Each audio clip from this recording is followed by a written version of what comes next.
What's up, guys? Welcome into the PHNX Sun Devils shows Week 5 Pac-12 Power Rankings. I'm Anthony Totri, joined as always by my accomplices. We've got Sean DePaz, Shane Diefenbach.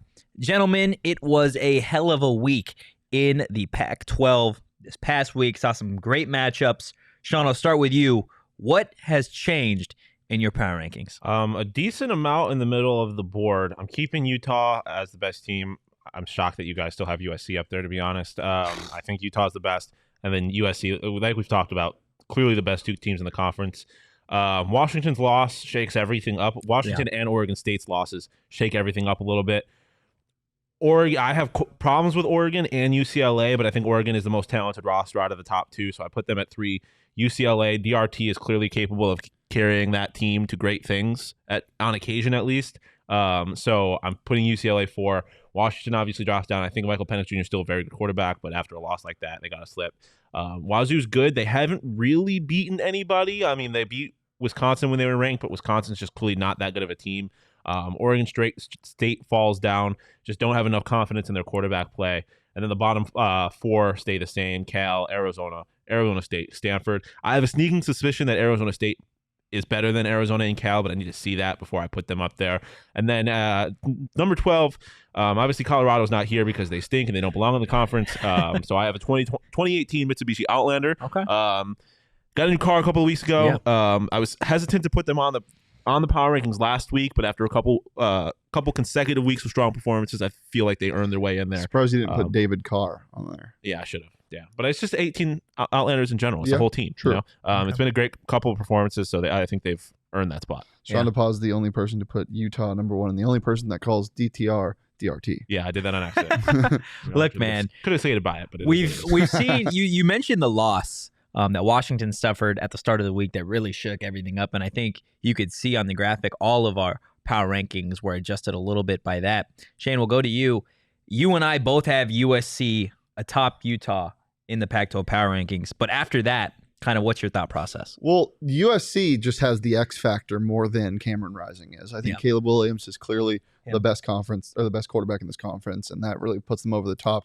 Defenses aside, we'll see what happens when these two play. But for now, I can't move on from USC, who doesn't have that loss like Utah does. Yeah. And then going down, obviously Oregon moves up, and UCLA, unfortunately, is moving up to 4.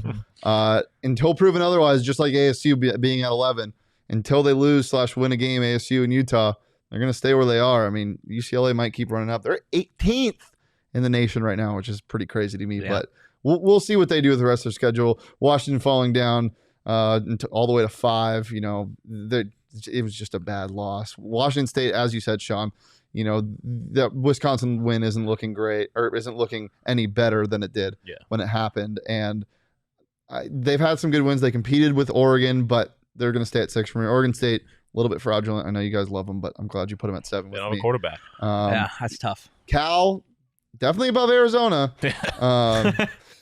Arizona moves up, though, past Stanford. I think they could move up as far as 6 in the next couple weeks. You're talking Stanford? No, Arizona. Oh, okay. If they keep winning, I mean, they could definitely move up to 6. Stanford is not good, and Arizona State not good as well. But we will see what happens with Washington. I have a sneaky suspicion they might move up. And then I got good water pressure at number 12. Nothing is better. Sorry. This is only good because nothing is worse than bad water pressure. Good water pressure is something that's often overlooked, much like Colorado, which they should be overlooked because they haven't covered a game. Not only have they not won, they have not covered the spread once.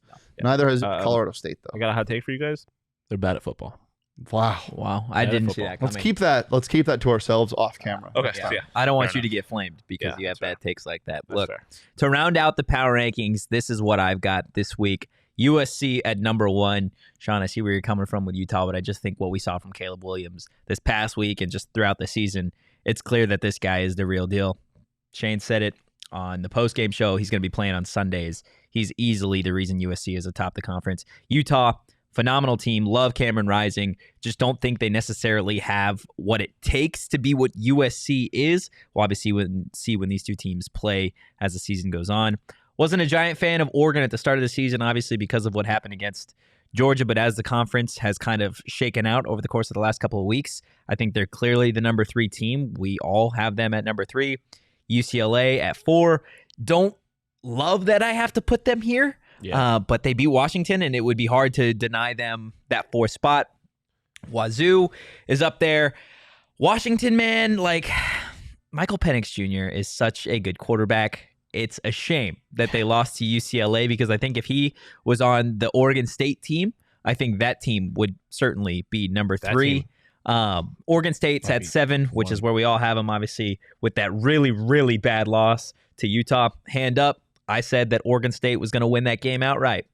When it was 7-7, I thought they had a shot. They didn't have a shot after that. Arizona at number 8 for me. Cal at 9. Arizona State. They showed improvement against USC in that first half, but at the end of the day, they still have only won 1 game, and it's tough to put them above Cal, above Arizona, despite me thinking that I think they have a better roster in total. Yeah. Stanford at 11. For me, they're quite literally closer to Colorado than they are Arizona State. And then to round out my power rankings at number 12, Penguins. I think they are a goated animal. Yeah. And I think if I could have any exotic pet in the world, I think a penguin would 100% be a solid. Very good at showing emotion. High, intelligent animal. I was going to say athlete. Not a great motor. Not a great motor. No, but really you can see the passion and love for the game. Yeah. And they got a bit of elusiveness to them. You get them in open space. Yeah. Very, very adaptive as well. They'll give it their all. Hotter climates. More than people think. They have to be put in a position to succeed, but if they are, they will succeed. Definitely better than Colorado. Yeah. Hey, we'll see what happens this week in the Pac-12. Some more interesting matchups, but thank you guys so much for checking out this video. Drop a comment, leave a like, and for all your guys' Arizona State Sun Devil football coverage, check out our PHNX Sun Devils podcast.